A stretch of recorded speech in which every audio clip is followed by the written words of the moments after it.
ચોટીલા જે ચામુંડા માતાના મંદિર તરીકે પ્રખ્યાત છે, પણ ત્યાં આવતા જતા ભક્તોને પારાવાર એક મુશ્કેલીનો સામનો કરવો પડતો હતો, અને તે છે ત્યાંની આસપાસની જેટલી પણ દુકાનો છે તેમણે ગેરકાયદેસર કરેલા દબાણ. આ દબાણના કારણે જ્યારે પણ ક્યારે કોઈ પ્રસંગ હોય કે કોઈ પૂનમ હોય એવી કોઈ સ્થિતિ હોય ત્યારે પારાવાર ભીડ થતી હતી, જેના કારણે ત્યાં આવતા ભક્તોને બહુ જ તકલીફ પડતી હતી. અને આ તકલીફનું નિવારણ કરવા માટે ચોટીલાના નાયબ કલેક્ટર દ્વારા એક મેગા ડિમોલેશન હાથ ધરવામાં આવ્યું હતું.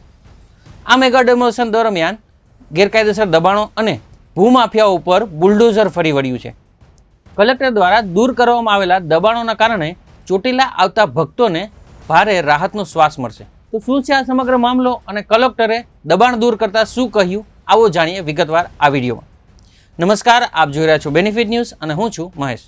ચોટીલાના નાયબ કલેક્ટર એચ.ટી. મકવાણાના સીધા માર્ગદર્શન હેઠળ હાથ ધરવામાં આવેલી કામગીરીમાં ડુંગરના રસ્તા પર આવેલા અનેક ગેરકાયદેસર દબાણોને જમીનદોસ્ત કરવામાં આવ્યા છે. ખાસ કરીને ચોટીલા તળેટીમાં નવગ્રહ મંદિર પાસે સરકારી જમીન પચાવી પાડીને બનાવવામાં આવેલા એક આખી આલિશાન હોટલને તોડી પાડવામાં આવી છે. તંત્રની આ કડક કાર્યવાહીથી ગેરકાયદેસર બાંધકામ કરનારાઓમાં ફફડાટ વ્યાપી ગયો છે. ચોટીલામાં થઈ રહેલી આ કાર્યવાહી કોઈ નાની સૂની કાર્યવાહી નથી. તંત્ર દ્વારા આશરે 17 એકર જેટલી વિશાળ સરકારી જમીન પરના દબાણો દૂર કરવામાં આવે છે, જેની બજાર કિંમત મુજબ જમીનની અંદાજિત કિંમત 105 કરોડ રૂપિયાની આસપાસ થાય છે. વર્ષોથી આ કિંમતી જમીન પર ગેરકાયદેસર કબજો જમાઈને વ્યાવસાયિક પ્રવૃત્તિઓ કરવામાં આવતી હતી, જેને હવે તંત્રએ એક ઝાટકે જ ખુલ્લી કરી આપી છે. ચોટીલામાં દરરોજ હજારો શ્રદ્ધાળુઓ આવે છે અને પૂનમ કે તહેવારના દિવસોમાં લાખો દર્શનાર્થીઓ અહીં આવતા હોય છે. મંદિર તરફ જવાના રસ્તાઓ પર અસંખ્ય દબાણો અને લારી ગલ્લાના કારણે રસ્તો સાંકડો થઈ જતો હતો, જેના કારણે ભક્તોને અવરજવર કરવામાં ભારે હાલાકી ભોગવવી પડતી હતી. અને હવે આ દબાણો દૂર થવાથી રસ્તો પહોળો થઈ જશે અને ટ્રાફિક તેમજ ભીડની સમસ્યાનો મોટો ઘટાડો થઈ જશે. નેશનલ હાઈવે 47 થી જે ચોટીલા માતાજીનો જે ડુંગર આવેલો છે, ત્યાં તળેટીની અંદર જુદા જુદા દબાણકારોએ લગભગ 450 થી પણ વધારે દબાણો ઊભા કરી દેવામાં આવેલા હતા.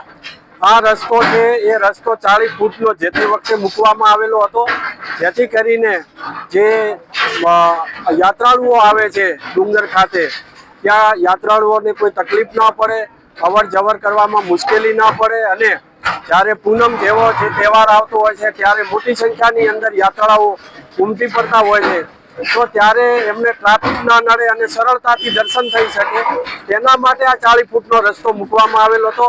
પરંતુ આ 450 થી વધુ દબાણ કરતા હોય આ રસ્તાને ખૂબ સાંકડો કરી દીધો હતો દબાણો કરીને, અને આ રસ્તાને 20 ફૂટ કરી નાખ્યો હતો.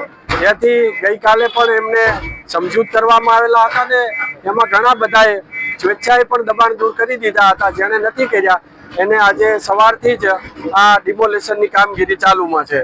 શું કાર્યવાહી આગળ થશે? આગળ અત્યારે તો આ ડિમોલેશન તમામે તમામ દબાણકર્તાઓનું દબાણ દૂર કરી અને રસ્તો છે આખો ખુલ્લો કરવામાં આવશે.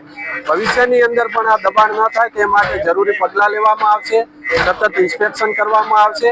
સાથે સાથે જે મોટા દબાણકર્તાઓ છે તેઓની સામે લેન્ડ ગ્રેબિંગ અંતર્ગત કાર્યવાહી કરવામાં આવશે અને જંત્રીના 1% દરે બિન ખેતીનો જે વસૂલ છે દંડ, એ દંડ વસૂલ કરવામાં આવશે. તંત્ર અહીં અટકવાનું નથી. નાયબ કલેક્ટરે જણાવ્યું કે આ સમગ્ર પંથને હવે વિકાસ પથ તરીકે વિકસાવવામાં આવશે. ભક્તો માટે ફૂટપાથ, બેસવાની સુવિધા તેમજ સુંદર રસ્તાઓનું આયોજન પણ કરવામાં આવશે. સાથે જ ભવિષ્યમાં અહીં ફરીથી કોઈ ગેરકાયદેસર દબાણ ન થાય તે માટે તંત્ર દ્વારા 24 કલાક સતર્કતા અને પૂરતું ધ્યાન રાખવામાં આવશે. ચોટીલામાં તંત્રની આ સરાહનીય કામગીરી સાબિત કરી રહ્યું છે કે કાયદો સર્વોપરી છે. 105 કરોડની જમીન હવે જનતાના કામમાં અને ભક્તોની સુવિધામાં વપરાશે. જો તમે પણ ચોટીલા જઈ રહ્યા હોવ તો આ સમાચાર તમારા માટે સુખદ છે. તંત્રની આ કામગીરી વિશે તમારું શું કહેવું છે, કમેન્ટમાં અમને જરૂરથી જણાવો.